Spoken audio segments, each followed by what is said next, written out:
जब पेशेंट आता है तो उनको ये समझ में नहीं आता गुर्दा और किडनी एक ही चीज है। मरीज को लगता है कि गुर्दा की बीमारी है, किडनी के कैसे असर होगा। बॉडी में मोस्टली ऑर्गन जो है सब एक एक, ऐसी क्या जरूरत पड़ी कि किडनी दो है, एक से काम नहीं चल सकता था। अगर किसी के कमर में दर्द हो गया तो उनको ये लगता है कि किडनी का दर्द हो रहा है, या फिर कई बार किडनी का दर्द होता है उनको लगता है कमर में दर्द हो रहा है। किडनी हमारी बॉडी में है, ये हमारे बैक साइड में है। हमारी जो रीढ़ की हड्डी है उसकी दोनों तरफ पसलियों के नीचे ये लोकेटेड है। कई बार जब कमर दर्द होता है, हो सकता है कि आपकी किडनी प्रभावित हो, लेकिन उसमें आपको सबसे पहले देखना है कि आपको कमर दर्द के साथ और भी सिम्टम्स आएंगे, जैसे पेशाब में जलन होना, या आपको बुखार आएगा, या आपके पेशाब का रंग बदलेगा। किडनी को हेल्दी रखने के लिए नॉर्मली कितना पानी पीना चाहिए अपने को 24 आवर? 65 ईयर्स से ऊपर का पेशेंट है, उसका किडनी फंक्शन अच्छा है और उसकी सारी जांचें नॉर्मल आ रही है, तो हम उसको ट्रांसप्लांट डिनाई नहीं कर सकते, हम मार्जिनल किडनी ले सकते हैं। ऐसे कहा जाता है कि अगर किसी ने किडनी ट्रांसप्लांट के लिए डोनेट कर दी तो उसमें खुद में बीमारी होने का खतरा ज्यादा बढ़ जाता है। Swap transplant paired kidney exchange है।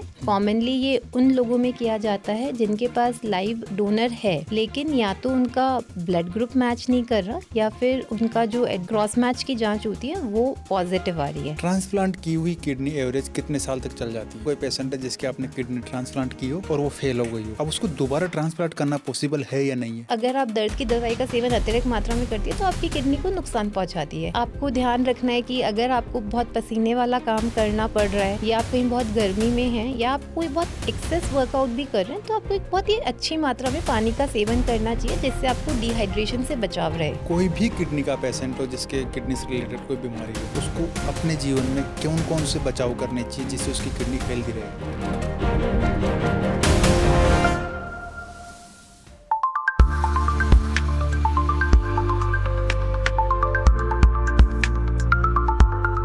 नमस्कार दोस्तों, आप देख रहे हैं द क्यूरियस माइंड शो। यहाँ पर हम हमारे माइंड में होने वाली क्यूरियोसिटी को एक्सप्लोर करते हैं। आज का टॉपिक हम सबकी हेल्थ से डायरेक्टली जुड़ा हुआ है। किडनी की प्रॉब्लम्स का अक्सर तब पता चलता है जब सिचुएशन बहुत सीरियस हो जाती है। लेकिन क्या किडनी डैमेज को पहले से पहचाना जा सकता है? क्या हाई बीपी और डायबिटीज किडनी को साइलेंटली डैमेज कर रहे हैं? और जो डायलिसिस को लेकर फियर और मिथ लोगों में, उसमें कितनी सच्चाई है? इन सभी इंपॉर्टेंट सवालों के जवाब देने के लिए आज हमारे साथ है डॉक्टर मेघा अग्रवाल, नेफ्रोलॉजिस्ट, जो किडनी रिलेटेड डिजीज, डायलिसिस और किडनी हेल्थ के फील्ड में एक्सपर्टीज रखते हैं। आज हम उनसे बात करेंगे किडनी ट्रांसप्लांट कैसे करते हैं, किन लोगों को किडनी ट्रांसप्लांट की जरूरत पड़ती है। तो चलिए उनका वेलकम करते हैं। Welcome to show ma'am. Thank you for hosting me on your show. सबसे पहले तो आपसे हम ये जानना चाहेंगे मैम, आपकी डॉक्टर बनने की जर्नी कैसे शुरू हुई? डॉक्टर बनने की जर्नी ऐसे शुरू हुई, बचपन से देखते थे डॉक्टर्स को तो एक एडमायरेशन था उनके लिए। बिजनेस फैमिली में बॉर्न हुई हूँ, मेरा ब्रॉटअप भी बिजनेस फैमिली में ही हुआ, तो हमेशा से जब भी हम डॉक्टर्स के पास जाते थे या देखते थे तो एक एडमायरेशन था, और इसी से I just prepared for my exams. जैसे रेस्पेक्ट, जो डॉक्टर को रेस्पेक्ट मिलती है। हाँ, मतलब डॉक्टर का respect was the most important thing, और basically they are the one who cares for your life. फिर इसमें आपने डिपार्टमेंट चुना अपनी पीजी के अंदर, नेफ्रो, तो इसके पीछे क्या स्टोरी है? नेफ्रो ऐसा नहीं है, मतलब एक बहुत अच्छी ब्रांच है, मेरे को बहुत इंटरेस्ट भी था, एंड अगेन फिर एक फैमिली बैकग्राउंड था, तो फिर I continued in this branch.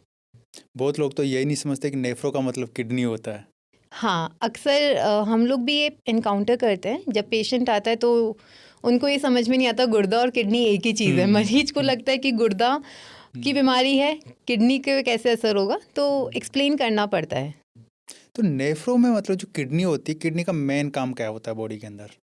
Kidney का बहुत सारे काम होते हैं ऐसा। सबसे इम्पॉर्टेंट तो ये एक नेचुरल फिल्टर है जो हमारे बॉडी से टॉक्सिन्स को रिमूव करता है। साथ ही में जो एक्सेस वाटर है, एक्सेस सॉल्ट है, उनको भी रिमूव करता है। तो बेसिकली ये आपका वाटर और सॉल्ट बैलेंस के लिए इम्पॉर्टेंट है, जिसकी वजह से ये हमारे को बीपी कंट्रोल करने में भी हेल्प करता है। और आप देखोगे जैसे जो किडनीज़ हैं, इसका एक हार्मोनल रोल भी है। तो हमारी किडनीज़ में विटामिन डी जो हमें सनलाइट से मिलता है, उसका एक्टिव फॉर्म हमारी किडनीज़ में बनता है, जो अगेन हमारे कैल्शियम एंड फॉस्फोरस मेटाबॉलिज्म में इम्पॉर्टेंट है। एंड इसी हिसाब से आपका जो किडनी है ये बोन हेल्थ में भी बहुत इम्पॉर्टेंट रोल प्ले करता है। तीसरा, जो आपका किडनीज़ है, इसमें एक ईपीओ नाम का हार्मोन बनता है जो आपका खून बनाने में मदद करता है। ईपीओ मतलब? ईपीओ इरिथ्रोपोइटिन हार्मोन है जो किडनी के नेफ्रॉन्स हैं उनमें बनता है। और आप देखोगे जैसे जो पेशेंट्स को किडनी की बीमारी होती है उनको अक्सर थकान, कमज़ोरी उन लोग को ऐसे नॉन स्पेसिफिक सिम्टम्स ही आते हैं क्योंकि इनिशियली हीमोग्लोबिन कम हो गया, आपको पता ही नहीं चलता है। तो कई बार हीमोग्लोबिन कम होना भी किडनी की बीमारी को इंडिकेट करता है। बट बॉडी में मोस्टली ऑर्गन जो है सब एक एक है, तो मतलब ऐसी क्या ज़रूरत पड़ी कि किडनी दो है, एक से काम नहीं चल सकता था? एक किडनी पे अक्सर लोग सरवाइव करते हैं। कई लोगों को बाय बर्थ ही एक किडनी होती है। और आप जैसे देखेंगे आजकल, क्योंकि अवेयरनेस बढ़ रही है, हम देखते हैं कि किडनी डोनेशन भी बहुत कॉमनली हम लोग प्रमोट कर रहे हैं। तो ऐसा नहीं है कि एक किडनी पे काम नहीं चलता है, एक किडनी पे इंसान अच्छा जीवन जी सकता है जो भी है। लेकिन इम्पॉर्टेंट है आपको, when you have a single kidney, आपको ध्यान रखना है कि जो किडनी के लिए हार्मफुल चीज़ें हैं, जैसे आपको आपका शुगर कंट्रोल रखना है, आपको अपना ब्लड प्रेशर कंट्रोल रखना है, because high sugar and high blood pressure they are the risk factors for the kidney disease. साथ ही में आपको ध्यान रखना है कि आप दर्द की दवाई का सेवन अतिरिक्त मात्रा में नहीं करें, क्योंकि वो भी अगर आप दर्द की दवाई का सेवन अतिरिक्त मात्रा में करती है तो आपकी किडनी को नुकसान पहुंचाती है। आपको ध्यान रखना है कि अगर आपको बहुत पसीने वाला काम करना पड़ रहा है, या आप कहीं बहुत गर्मी में हैं, या आप कोई बहुत एक्सेस वर्कआउट भी कर रहे हैं, तो आपको एक बहुत ही अच्छी मात्रा में पानी का सेवन करना चाहिए, जिससे आपको डिहाइड्रेशन से बचाव रहे। किडनी जो होती है इसकी एग्जैक्ट पोजीशन क्या होती है? क्योंकि लोगों को कई बार ऐसे कंफ्यूज रहते हैं, या अगर किसी के कमर में दर्द हो गया तो उनको ये लगता है कि किडनी का दर्द हो रहा है, या फिर कई बार किडनी का दर्द होता है उनको लगता है कमर में दर्द हो रहा है। ऐसा सबसे पहले ये जानना ज़रूरी है कि जो किडनी हमारी बॉडी में है, ये हमारे बैक साइड में है। हमारी जो रीढ़ की हड्डी है उसकी दोनों तरफ पसलियों के नीचे ये लोकेटेड है। तो कई बार जब कमर दर्द होता है तो हो सकता है कि आपकी किडनी प्रभावित हो, लेकिन उसमें आपको सबसे पहले देखना है कि आपको कमर दर्द के साथ और भी सिम्टम्स आएंगे, जैसे पेशाब में जलन होना, या आपको बुखार आएगा, या आपके पेशाब का रंग बदलेगा। तो ये इम्पॉर्टेंट है कि सिर्फ कमर दर्द होना इज़ वेरी लेस लाइकली कि वो किडनी की वजह से है। आपको एसोसिएटेड सिम्टम्स हमेशा मिलेंगे। और जो मोस्ट कॉमनली बैक पेन का रीज़न है वो अक्सर मसल स्पाज्म ही होता है। You should not ignore back pain, you have to get yourself evaluated, but again it can be a cause. अक्सर लोगों से सुनते हैं जैसे कुछ भी बीमारी हो तो लोग किसी को बताते हैं दूसरे को, तो वो कहते हैं कि अच्छा पानी पियो, आपकी बॉडी हेल्दी रहेगी। लेकिन पानी की वजह से किडनी पे जो असर आता है, तो किडनी को हेल्दी रखने के लिए नॉर्मली कितना पानी पीना चाहिए अपने को 24 आवर में? किडनी को हेल्दी रखने के लिए अक्सर जो नॉर्मल एक रफ फिगर हम लोग देते हैं वो है 2 से 3 लीटर पानी पीना चाहिए। डिपेंड करता है कि आप कैसा काम कर रहे हैं, आप किस इन्वायरमेंट में हैं। अगर आप बहुत ही स्ट्रीनस वर्क कर रहे हैं, या बहुत ही हेवी एक्सरसाइज कर रहे हैं, या जैसे हम राजस्थान में हैं तो अक्सर हम देखते हैं कि हमारे यहाँ गर्मियाँ बहुत पड़ती है, और जो फार्मर्स हैं, जो किसान वर्ग फील्ड्स में काम कर रहा है, उनको क्योंकि पसीना बहुत ज़्यादा आ रहा है, गर्मी बहुत ज़्यादा है, तो ऐसे में उनको पानी का सेवन बहुत ही पर्याप्त मात्रा में करना चाहिए। अगर वो पानी का सेवन पर्याप्त मात्रा में नहीं करते हैं तो उनका किडनी अफेक्ट हो सकता है। आजकल एक बहुत ही कॉमनली इग्नोर हो जाते हैं, तो पानी का सेवन पर्याप्त मात्रा में करना चाहिए। लेकिन ऐसा भी नहीं है कि आप पानी का बहुत ही अतिरिक्त सेवन करें। अगर आप पानी का बहुत ही अतिरिक्त सेवन करेंगे तो आपको बार बार सोडियम की कमी हो सकती है। ये भी एक मतलब प्रॉब्लम है। मतलब ज़्यादा पानी पियेंगे तो टॉयलेट ज़्यादा आएगा, उसकी वजह से सोडियम कम हो सकता है। आपकी बॉडी में ऐसे में क्या होगा ना, पानी का मात्रा बहुत बढ़ गया और सोडियम कम हो गया, तो उसकी वजह से कई बार बेहोशी आना, थकान होना, चक्कर आना, और जब सोडियम की मात्रा अक्सर बहुत ज़्यादा कम हो जाती है तो मरीज को कई बार दौरे और बहुत सीरियस न्यूरोलॉजिकल प्रॉब्लम्स भी हो जाती है। अक्सर किडनी जैसे ब्लड को फिल्टर करने के बाद में जो एक्सक्रीट होता है उसको यूरिन के थ्रू बाहर निकालती है। तो यूरिन के थ्रू बाहर निकालती है तो यूरिन का कलर भी अलग अलग होता है, किसी में लाइट होता है, किसी का यूरिन कलर डार्क होता है। तो इससे क्या होता है मतलब? यूरिन कलर हमें बहुत बेसिकली बताता है कि जो नॉर्मल यूरिन कलर होता है वो वाइट टू पेल येलो होता है, हल्का पीला। जब किसी को थोड़ा डार्क येलो कलर आ रहा है तो हो सकता है पानी की कमी की वजह से हो। लेकिन पेशाब में जैसे लाल रंग आना, पेशाब का भूरा होना, ये हमें इग्नोर नहीं करना चाहिए, बिकॉज़ हो सकता है आपकी किडनी में या तो पथरी हो या कुछ एक किडनी इश्यूज होते हैं जिनके अंदर खून आ रहा है, तो you have to take proper care. अक्सर केसेस में ऐसा भी देखा जाता है कि झाग आ रहा है आपके पेशाब में, तो झाग जो है वो एक तरह से नॉर्मल भी आता है, लेकिन आपका अगर पेशाब तेज गति से आ रहा है तो इनिशियल हल्का झाग रहता है और वो समय के साथ चला जाता है, लेकिन अगर आपको बार बार झाग दिख रहा है और वो लंबे समय तक रह रहा है तो आपको सलाह लेनी चाहिए अपनी नेफ्रोलॉजिस्ट के लिए। हो सकता है आपकी किडनी से प्रोटीन लीक हो रहा हो जिसकी वजह से वो झाग बन रहा है। तो ऐसे में आपको चेहरे पे सूजन आना, टखनों पे सूजन आना, ये सारे सिम्टम्स भी आते हैं। तो यूरिन से हमें बहुत कुछ आइडिया लग जाता है, but again it is not a very complete test. Kidney की वजह से अपने जो हड्डियाँ होती है और बीपी होता है, इनका क्या रिलेशन आपस में? जैसे मैंने आपको पहले भी बताया था कि किडनी में विटामिन डी जो हम में मिलता है उसको एक्टिव सिंथेसिस होता है, मतलब वो एक्टिव फॉर्म में किडनी के अंदर कन्वर्ट हो रहा है और उसकी वजह से वो हमारी इंटेस्टाइन या आंतों में जाके कैल्शियम का एब्जॉर्प्शन करता है। कैल्शियम एंड फॉस्फोरस ये दो ऐसे पदार्थ हैं जिनका हमारी हड्डियों में मिनरलाइजेशन और उनकी ताकत का प्रमुख कार्य है। तो अगर आपकी किडनी फेलियर है तो विटामिन डी सिंथेसिस आपका जो है वो प्रॉपर नहीं हो पाता है और इसकी वजह से आपको कैल्शियम और फॉस्फोरस ऑल्ट्रेशन की वजह से आपकी हड्डियां कमज़ोर होती हैं। तो ये प्रमुख कारण है जिसकी वजह से जो किडनी वाले मरीज हैं उनमें फ्रैक्चर का रिस्क बढ़ जाता है। और ऐसे कहा जाता है कि अगर किसी की बीपी की बीमारी हो गई तो फ्यूचर में उसको किडनी की बीमारी होना कन्फर्म है, ये सच है? ये ऐसा सच नहीं है, मतलब अक्सर किडनी वाले पेशेंट्स में हमें हाई बीपी मिलता है, लेकिन हो सकता है बीपी बढ़ने के अन्य भी कारण होते हैं। जैसे कई केसेस में एंडोक्रिनोलॉजिकल कॉज होते हैं, कई केसेस में कुछ दवाइयों की वजह से बीपी बढ़ा जाता है। तो आपको इवैल्यूएट करना है। अगर आपको लंबे समय से बीपी है तो बीपी की वजह से भी आपकी किडनी खराब हो सकती है, और अगर आपका किडनी फेलियर है तो आपको बीपी की शिकायत भी रह सकती है। दो अलग अलग कारण है, तो इसके लिए हमें पूरा वर्कअप करना होता है। अगर लंबे समय से बीपी कंट्रोल नहीं हो रहा तो आप अपनी किडनी की जांच कराएं। और किडनी और डायबिटीज़ का क्या कनेक्शन आपस में? देखिए अभी जैसे हम मॉडर्न एरा में हैं तो डायबिटीज़ एक बहुत ही कॉमन डिजीज़ है जो हर वर्ग को अफेक्ट कर रही है। हर तीसरे पर्सन को डायबिटीज़ हर तीसरे पर्सन को डायबिटीज़ है, और आज का प्रेजेंट जो सिनेरियो है उसमें भी डायबिटीज़ मोस्ट कॉमन कॉज है जिससे आपका किडनी फेल होता है।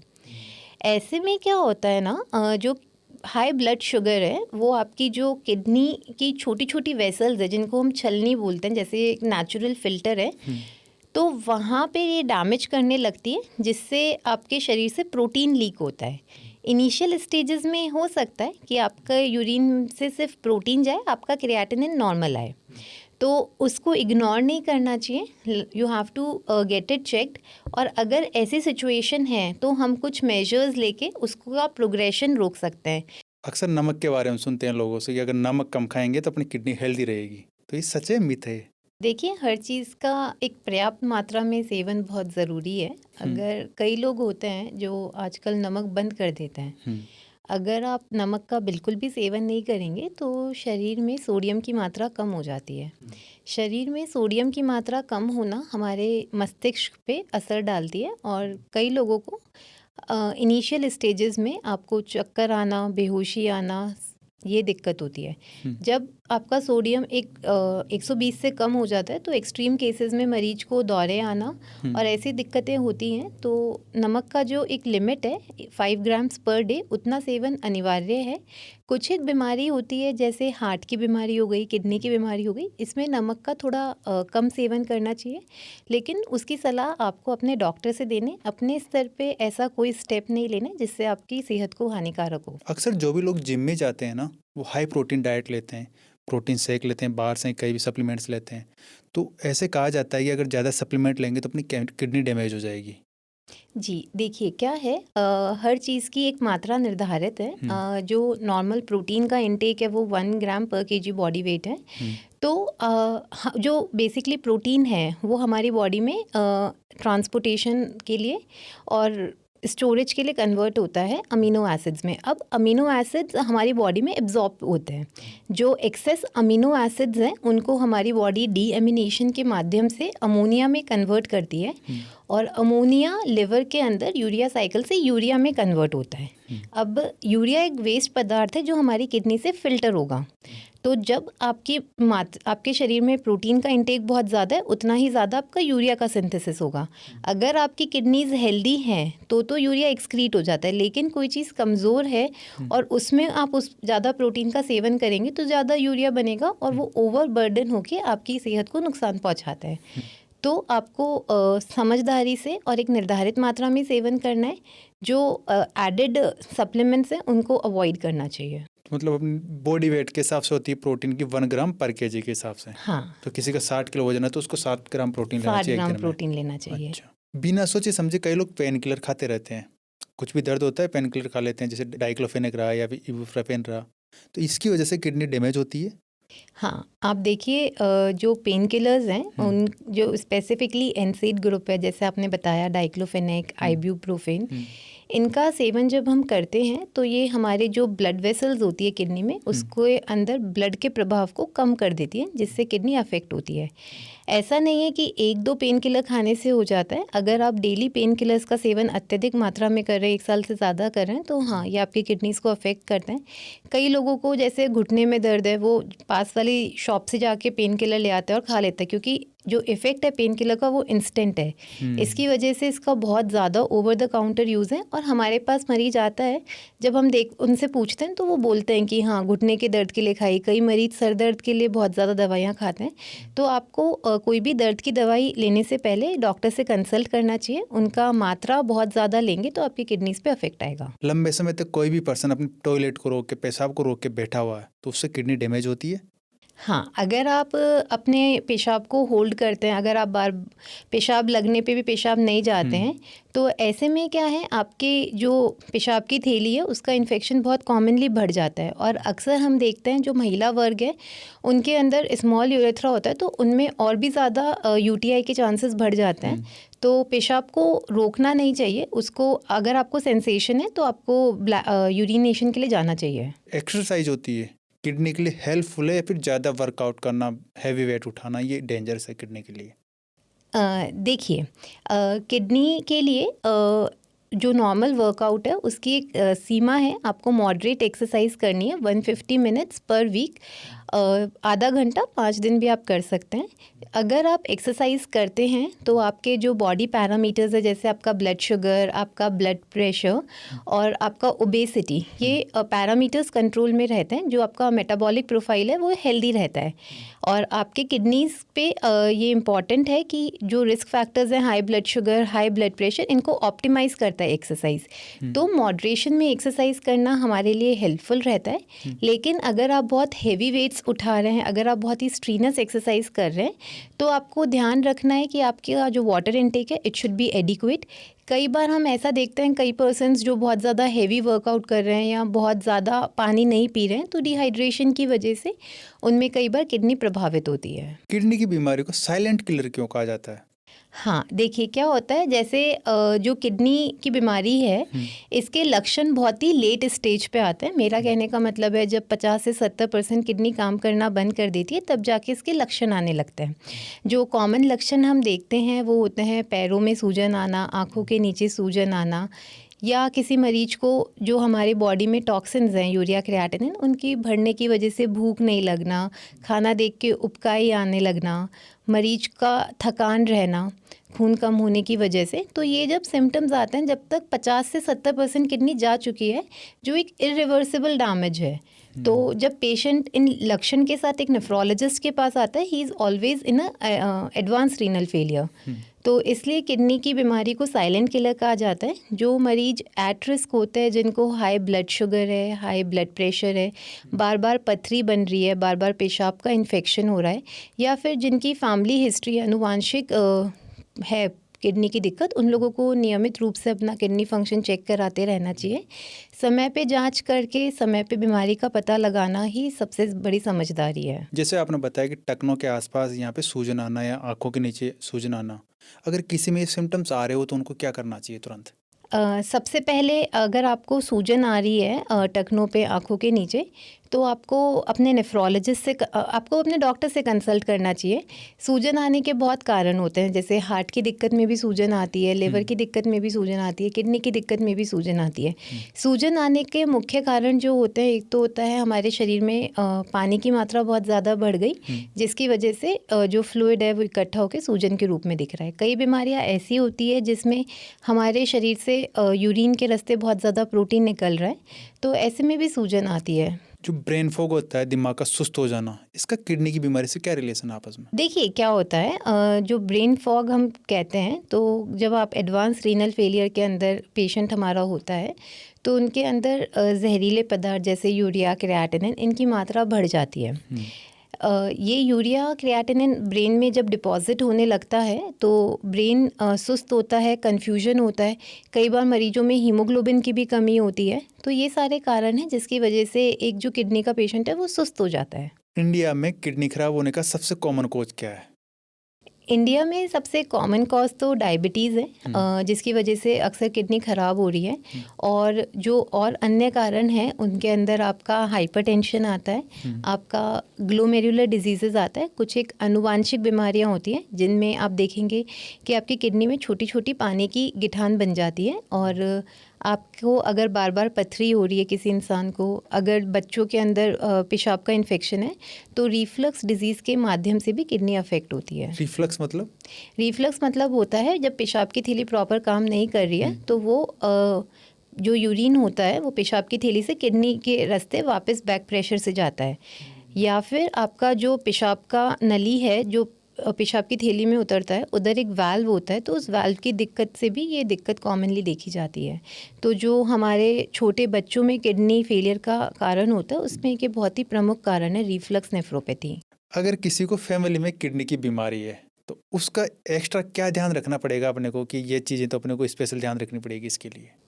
अगर किसी को फैमिली हिस्ट्री है फैमिली के अंदर किडनी डिजीज़ेस की, तो जो मोस्ट कॉमन बीमारी है जो अनुवांशिक रूप में हम देखते हैं वो है ADPKD, जिसमें आपकी दोनों ही किडनी में गिठान होने लगती है, छोटी छोटी गिठान होने लगती है। तो इसके अंदर जो मरीज है उनको और भी अंगों का अफेक्ट होता है, जैसे किसी का ब्रेन में अफेक्ट आता है, किसी का हार्ट में अफेक्ट आता है। इन लोगों का अक्सर आप देखते हैं बीपी बहुत हाई रहता है, तो बीपी कंट्रोल करना है आपको। अगर हल्का भी पेशाब में दिखता है कि रंग बदल रहा है, खून आ रहा है, या कभी कमर के पिछले हिस्से में दर्द हो रहा है, तो आपको अपने डॉक्टर की सलाह लेनी है। हो सकता है आपके सिस्ट में इन्फेक्शन हो गया हो या आपका जो सिस्ट है वो रप्चर हो गया हो। और भी अन्य कारण हैं जब अनुवांशिक बीमारियां होती हैं जैसे ग्लोमेरुलर डिजीज़ वगैरह। तो आपको अगर कोई भी लक्षण आ रहा है जैसे पेशाब में खून आना और आपकी फैमिली हिस्ट्री है, तो आप लोगों को चेक कराना है। किडनी की अपनी हेल्दी है या नहीं है, इसके लिए कोई टेस्ट होता है? किडनी हेल्दी है या नहीं है, देखिए आजकल हम लोगों को रूटीन ब्लड टेस्ट जो अवेलेबल है उसमें कॉमनली क्रिएटिनिन का शब्द हम सभी सुनते हैं। क्रिएटिनिन एक पैरामीटर है जिससे हम नापते हैं हमारी बॉडी में टॉक्सिन्स की क्या मात्रा है। क्रिएटिनिन बढ़ने का मतलब होता है कि आप किडनी फेलियर की तरफ जा रहा है मरीज। लेकिन ऐसा नहीं है कि सिर्फ एक क्रिएटिनिन ही सब कुछ बता सकता है। अक्सर कई मरीजों में ऐसा होता है कि यूरिन के रास्ते प्रोटीन लीक हो रहा है, उनके अंदर आपका क्रिएटिनिन नॉर्मल रहेगा, तो पेशाब की जांच कराना। और तीसरा आपको सोनोग्राफी कराना। सोनोग्राफी के माध्यम से हम किडनी का साइज़, उसका इको टेक्सचर और ये सब देख के पता लगाते हैं कि आपकी किडनी कितनी स्वस्थ है और कितनी अफेक्टेड है। क्योंकि आपने शुरू में बताया कि किडनी साइलेंट किलर की तरह काम करती है। अब 40-50% किडनी डैमेज होने के बाद में उसके सिम्टम आते हैं या इतनी बीमारी होने के बाद में, तो शुरू में ऐसे कोई बेसिक टेस्ट होते हो इनके अलावा? जो आमतौर पे हम टेस्ट करते हैं वो इनिशियल पैनल में आपका RFT, आपका यूरिन टेस्ट, और अगर ज़रूरत पड़े तो सोनोग्राफी करते हैं। अच्छा। और अगर आपकी इन तीनों में कोई अलग से दिक्कत आती है तो फिर उसके लिए फर्दर इन्वेस्टिगेशन किए जाते हैं depending on the type of disease you have. और अगर ये तीनों सही आ रहे हैं तो मतलब किडनी हेल्दी है? हाँ।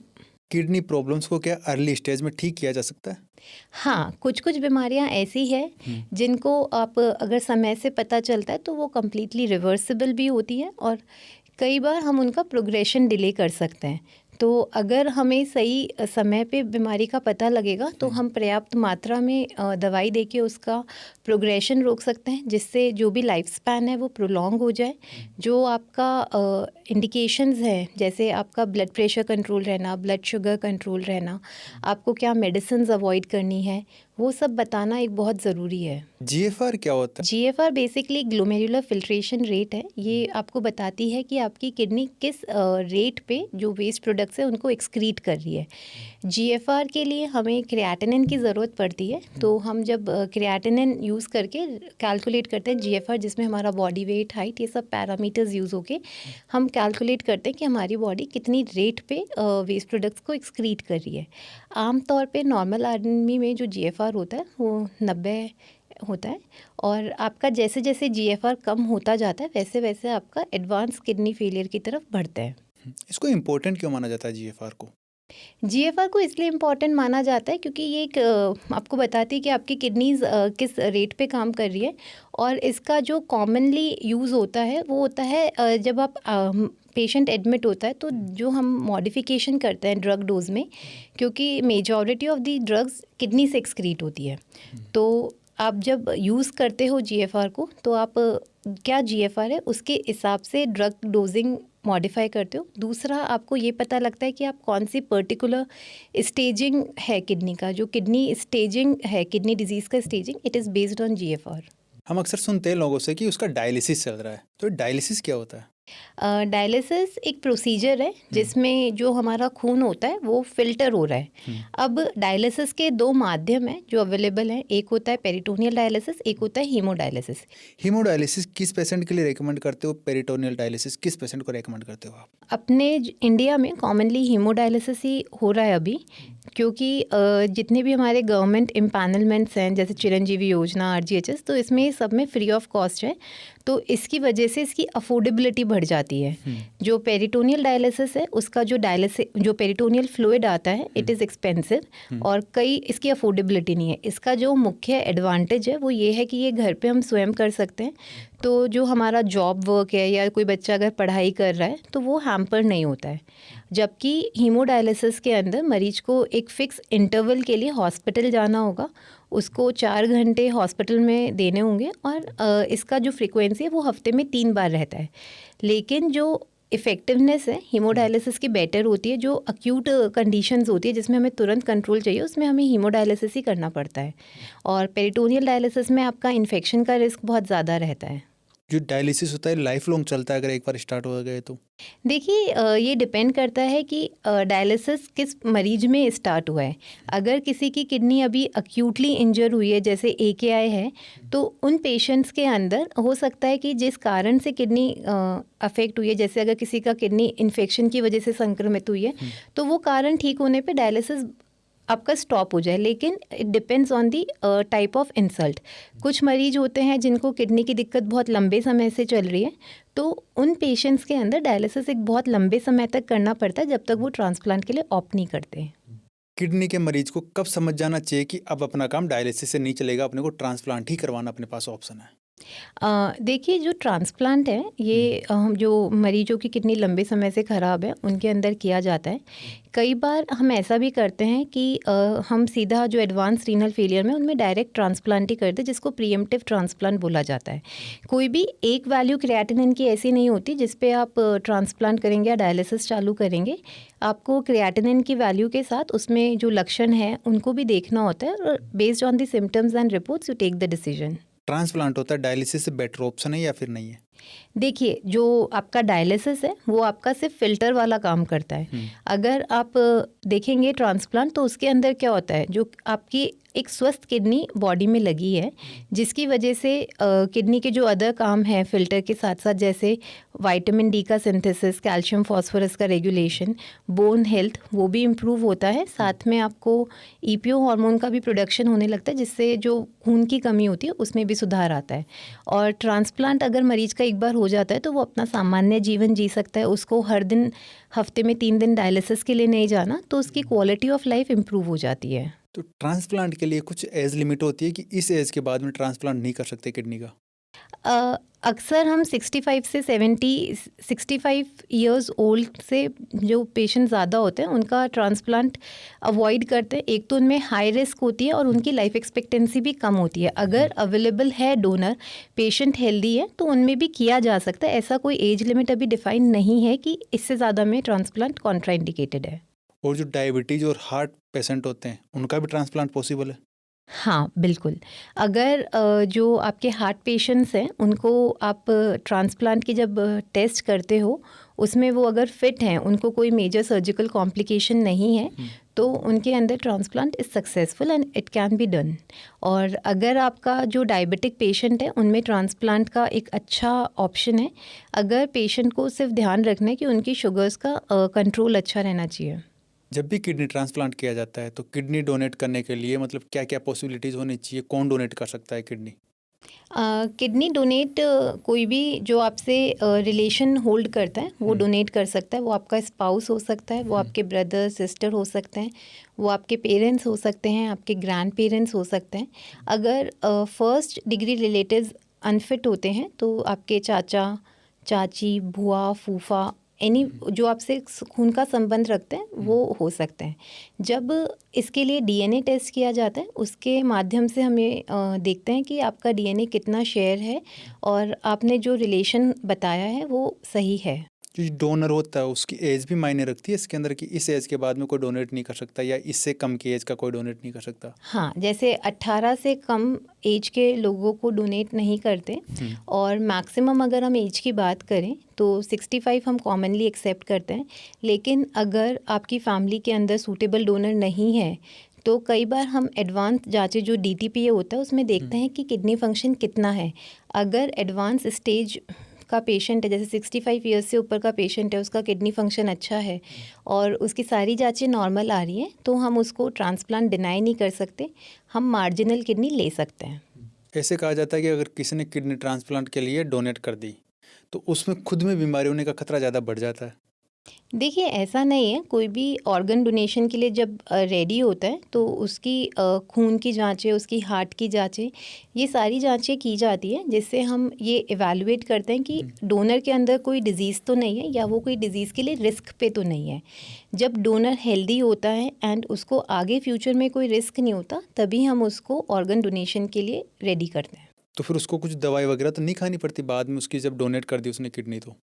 नहीं, डोनर को लाइफ लॉन्ग कोई दवाई नहीं खानी होती है। डोनर को हम नॉर्मली 3 से 4 दिन में डिस्चार्ज कर देते हैं। उसके बाद वो 1 महीने बाद अपना ड्यूटी भी रिज्यूम कर सकता है। उसको बस ध्यान रखना है कि उसको दर्द की दवाई ज़्यादा नहीं खानी है और हर महीने साल में एक बार उसको अपने ब्लड टेस्ट कराते रहने और चाहिए। उसमें खुद में किडनी की बीमारी होने के चांसेस बढ़ जाते हैं या फिर नहीं बढ़ते?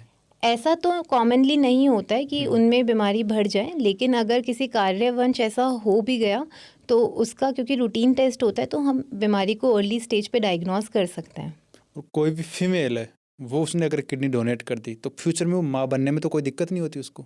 नहीं नहीं, बिल्कुल भी नहीं होता। किडनी डोनर अपनी नॉर्मल लाइफ जीती है और उसको प्रेगनेंसी में भी कोई इश्यूज़ नहीं आते हैं। कोई भी पर्सन किडनी डोनेट करता है तो डोनर और रेसिपिएंट जो होता है इन दोनों के बीच में ब्लड ग्रुप का मैच होना कितना ज़रूरी है? जो एबीओ कंपैटिबल, जिनमें ब्लड ग्रुप मैच होता है, वो सबसे अच्छे ट्रांसप्लांट माने जाते हैं। लेकिन आजकल साइंस इतनी एडवांस कर गई है कि हम एबीओ इनकम्पैटिबल ट्रांसप्लांट भी कर रहे हैं। इसके अंदर क्या होता है, जैसे अगर आपके पास सेम ब्लड ग्रुप का डोनर नहीं है तो हम डिफरेंट ब्लड ग्रुप की किडनी लगा सकते हैं। इसके लिए जो हमारे शरीर, जो पेशेंट है उसके शरीर में एंटीबॉडीज़ हैं, उसको एक प्रोसीजर होता है प्लाज्मा फेरेसिस, उसके द्वारा फ़िल्टर करके उन एंटीबॉडीज़ को निकाला जाता है जब तक उनका टाइटर एक सेफ लेवल में नहीं आ जाता, और उसके बाद हम ट्रांसप्लांट के लिए प्रोसीड कर सकते हैं। स्वैप ट्रांसप्लांट क्या होता है? Swap transplant paired kidney exchange है। कॉमनली ये उन लोगों में किया जाता है जिनके पास लाइव डोनर है, लेकिन या तो उनका ब्लड ग्रुप मैच नहीं कर रहा या फिर उनका जो एक क्रॉस मैच की जांच होती है वो पॉजिटिव आ रही है। तो ऐसे में क्या होता है, जब आपके पास 2 पेयर होने चाहिए तो उनमें ये ट्रांसप्लांट किया जाता है। इससे क्या होता है, आपका जो वेटिंग टाइम है वो कम हो जाता है। दूसरा, chances of good transplant increase हो जाते हैं। तो मतलब जैसे कोई भी ट्रांसप्लांट के लिए किडनी डोनेट कर रहा है तो उसमें फैमिली का होना जरूरी है या फिर कोई और दूसरा भी कर सकता है? लीगल एस्पेक्ट्स के हिसाब से अभी अपन रिलेटेड ट्रांसप्लांट ही कर रहे हैं, जिसमें आपके फर्स्ट डिग्री रिलेटिव्स मेजरली आपको डोनेट करते हैं, और अगर आप एक्सटेंडेड फैमिली के लिए ट्रांसप्लांट प्रोसीड करते हैं तो उसके लिए एक लीगल एडवाइजरी है, वो सब फुलफिल होके प्रोसीड होता है। कैडावरिक ट्रांसप्लांट क्या होता है? कैडेवरिक ट्रांसप्लांट होता है जैसे जो ब्रेन डेड होते हैं पेशेंट्स और उनकी फैमिली अंग दान के लिए मान जाती है, तो ऐसे कैडेवर से हम ऑर्गन रिट्रीव करके किडनी फेलियर वाले पेशेंट में लगाते हैं। इसके लिए एक ट्रांसप्लांट वेटिंग लिस्ट होती है, तो जो कैडेवर का ब्लड ग्रुप है उसके मैचिंग ब्लड ग्रुप के वेट लिस्ट से लोगों को बुलाकर उनका टिश्यू मैच करके ट्रांसप्लांट किया जाता है।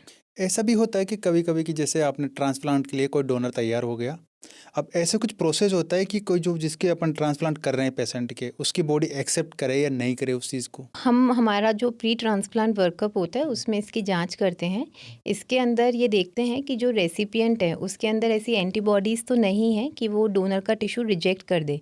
तो अगर किसी रेसिपिएंट डोनर का फ्लो क्रॉस पॉजिटिव आता है तो उस सिचुएशन के अंदर ट्रांसप्लांट नहीं किया जाता है। तो जिसके ट्रांसप्लांट किया उसको दवाइयाँ खानी पड़ती है ट्रांसप्लांट के बाद में? हाँ, जब हम किसी भी पेशेंट का ट्रांसप्लांट करते हैं तो उसकी इम्यूनिटी सप्रेस करने के लिए उसको इम्यूनो सप्रेशन खाने पड़ते हैं, जो कॉमनली लाइफ लॉन्ग खाते हैं। अगर पेशेंट ने किसी भी कारणवश अपनी दवाइयाँ छोड़ दी तो किडनी रिजेक्शन के चांसेस बढ़ जाते हैं। ट्रांसप्लांट के बाद में मरीज की डाइट में कितना बदलाव करना पड़ता है? ट्रांसप्लांट के बाद इनिशियल कुछ महीनों तक मरीज को हम इंस्ट्रक्ट करते हैं कि उसको पका हुआ खाना खाना है, आरओ वाटर पीना है, और जैसे जैसे पेशेंट का रिकवरी होता है वो नॉर्मल डाइट ले सकते हैं। और ऑपरेशन के कितने दिन बाद मरीज नॉर्मल लाइफ नॉर्मल रूटीन की जैसे काम कर सकता है? ट्रांसप्लांट के बाद अगर सब कुछ सामान्य रूप से चलता है तो पेशेंट की छुट्टी हो जाती है 5 से 7 दिन के अंदर। उसके बाद उसको पहले 3 महीने अपना रूटीन में फॉलोअप करते रहना है अपने नेफ्रोलॉजिस्ट से, जिसके अंदर उनके ब्लड प्रेशर की जांच होती है, उनकी क्रिएटिनिन की जांच होती है, पेशाब की जांच होती है, शुगर की जांच होती है, और उनकी दवाइयों का फॉलोअप लिया जाता है। दवाई की जो डोजेज़ होती है उसमें मॉडिफिकेशन किए जाते हैं। पेशेंट आमतौर पे अगर सब कुछ सही है तो 3 महीने बाद अपने काम पे जा सकते हैं। ट्रांसप्लांट की हुई किडनी एवरेज कितने साल तक चल जाती है? ये डिपेंड करता है डोनर की एज पे और किस लाइव ट्रांसप्लांट हुआ या कैडेवरिक ट्रांसप्लांट हुआ है। जो लाइव रिलेटेड ट्रांसप्लांट होते हैं उनके अंदर 1 ईयर सर्वाइवल 90 से 95% रहता है, और अगर आप बात करें तो वो 15 से 20 साल तक नॉर्मल किडनी चल जाती है। और यही अगर हम कैडेवर की बात करते हैं तो उनका 1 ईयर सर्वाइवल 80 से 85% होता है, और जो कैडेवरिक किडनी है उसका लाइफ एक्सपेक्टेंसी होता है 10 to 12 ईयर्स।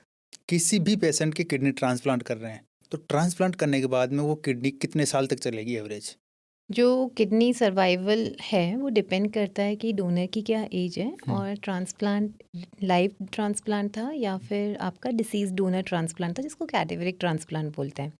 जो लाइव ट्रांसप्लांट होते हैं उसके अंदर अगर आप देखोगे तो जो 1 ईयर सर्वाइवल है वो 90 to 95% रहती है, और एवरेज अगर हम माने तो ये 15 से 20 साल हेल्दी किडनी रहती है। और अगर हम कैडेवरिक ट्रांसप्लांट की बात करते हैं तो उनके अंदर जो एक्सपेक्टेंसी है वो 10 to 12 ईयर्स रहती है, और जो 1 ईयर सर्वाइवल है वो उनमें 80 से 85% रहता है। कभी ऐसा भी होता है कि जैसे मान लो कोई पेशेंट है जिसके आपने किडनी ट्रांसप्लांट की हो और वो फेल हो गई हो, अब उसको दोबारा ट्रांसप्लांट करना पॉसिबल है या नहीं है? सबसे पहले ऐसे कारणों में हमें देखना होता है कि जो पहली किडनी थी उसके फेल होने का कारण क्या था। और हाँ, पेशेंट हमेशा सेकंड ट्रांसप्लांट के लिए जा सकता है अगर उसके पास सूटेबल डोनर हो, उसकी पहली वाली जांचों में ऐसा कारण नहीं हो जिससे वो हाई रिस्क पे हो दोबारा किडनी फेलियर के। तो ऐसे में विद प्रॉपर इन्वेस्टिगेशन हम लोग सेकंड ट्रांसप्लांट के लिए प्लान कर सकते हैं। कोई भी किडनी का पेशेंट हो जिसके किडनी से रिलेटेड कोई बीमारी हो तो उसको अपने जीवन में कौन कौन से बचाव करने चाहिए जिससे उसकी किडनी हेल्दी रहे? डिपेंड करता है कि किडनी किस वजह से ख़राब हुई है। जैसे जिन पेशेंट्स की किडनी शुगर की वजह से ख़राब होती है उनको ध्यान रखना है कि उनका जो शुगर कंट्रोल है वो बहुत अच्छा रहना चाहिए। शुगर नियंत्रण ही सबसे इम्पॉर्टेंट रोल है। उनको ध्यान रखना चाहिए कि उनका ब्लड प्रेशर कंट्रोल में रहे, उनको ओवर द काउंटर जो मेडिसिन्स हैं, हर्बल प्रोडक्ट्स हैं, वो नहीं लेने चाहिए, एक्सेसिव पेन किलर्स नहीं लेने चाहिए, एक्सेसिव सॉल्ट इनटेक नहीं करना चाहिए, जो पैक्ड फूड्स हैं उनसे बचाव करना चाहिए, एक हेल्दी लाइफस्टाइल जीनी चाहिए जिसमें उनको स्मोकिंग नहीं करनी है, उनको रेगुलर एक्सरसाइज करनी है। एक हेल्दी लाइफस्टाइल से वो अपनी बीमारी से प्रोलॉन्ग कर सकते हैं अपनी लाइफ एक्सपेक्टेंसी। मैं अक्सर लोगों से सुनता हूँ कि जिसके अगर किसी के डायबिटीज़ और किडनी की बीमारी हो गई, मतलब उसकी लाइफ अब ख़राब हो गई, अच्छे से उसकी लाइफ नहीं चल पाएगी, क्या ये सच है? देखिए जो शुगर है, जो हम कहते हैं डायबिटीज़, वो एक ऐसी बीमारी है जिसमें सिर्फ किडनी ही नहीं, बहुत बार उनके मल्टी ऑर्गन इन्वॉल्वमेंट होता है। जैसे उनको हो सकता है हार्ट का भी दिक्कत होगा, उनको कई बार डायबिटिक फुट भी होता है, उनके रेटिना में भी दिक्कत है, उनकी नर्व्स में भी दिक्कत है, किडनी में भी दिक्कत है। तो बहुत सारी फैक्टर्स हैं जिन पे ये डिपेंड करता है, मल्टी ऑर्गन इन्वॉल्वमेंट है। तो ऐसे में हाँ, it is very important that उनका शुगर कंट्रोल ऑप्टिमाइज होना चाहिए, जिससे उनका जो डिजीज़ प्रोग्रेशन है वो रुक सके। कोई भी पर्सन अपनी किडनी को हेल्दी रखना चाहे तो उसको सुपर फूड खाने हो तो कौन से 3 सुपर फूड आप एडवाइस करोगे उनको? अपनी हेल्दी डाइट लें सबसे पहले तो। Like you should take fresh fruits and vegetables, because इनके अंदर अच्छी मात्रा में एंटीऑक्सीडेंट्स एंड विटामिन्स हैं। आपको होल ग्रेन लेना चाहिए, और प्रोटीन जो है वो plant based protein is good. और अगर हम बात करें, जैसे आजकल पैक्ड फूड का बहुत ज़्यादा चलन है, तो एक पैक्ड फूड को लिमिट करना है। आपको स्मोकिंग नहीं करनी है, अल्कोहल इनटेक नहीं होना चाहिए, सॉल्ट भी एक नियंत्रण रूप में लें। 5 gram of salt per day is fair enough. जो आपका बेवरेजेस हैं, शुगर बेवरेजेस बहुत ज़्यादा आती है, उनका सेवन नहीं करना है। पॉडकास्ट के एंड की तरफ चलते हैं। इस पॉडकास्ट के माध्यम से अगर पब्लिक को कुछ एडवाइस देना हो आपको, तो क्या एडवाइस देना चाहेंगे आप? मेरी यही एडवाइस रहेगी कि आप लोगों को जो पेशेंट्स रिस्क पे हैं, जैसे जिन मरीजों को शुगर की दिक्कत है, बीपी की दिक्कत है, अगर किसी की फैमिली हिस्ट्री है, किसी को बार बार पथरी हो रही है, बार बार पेशाब का इन्फेक्शन हो रहा है, तो उन लोगों को अपनी जांच नियमित रूप से कराते रहना चाहिए। साल के अंदर अगर आपकी जांच हो जाए तो हम टाइम पे पता कर पाएंगे कि आप कौन सी स्टेज ऑफ किडनी फेलियर में हैं, अगर आपको दिक्कत है तो। और अगर जांच अच्छी आती है तो it is good, you can continue with your life. और अगर जो मरीज किडनी से प्रभावित हैं, उनको ध्यान रखना है कि उनको ओवर द काउंटर मेडिसिन नहीं लेनी है, उनको अपना सॉल्ट इनटेक रेगुलेट करना है, बीपी कंट्रोल में रखना है, शुगर कंट्रोल में रखनी है। और जो आजकल यंग जनरेशन है, उनसे यही रहेगी कि उनको पैक फूड कम से कम खाना है, अल्कोहल स्मोकिंग नहीं करनी है। थैंक यू मैम, आप आए, आपने इतना वैल्यूबल टाइम दिया, उसके लिए बहुत बहुत धन्यवाद। वेलकम।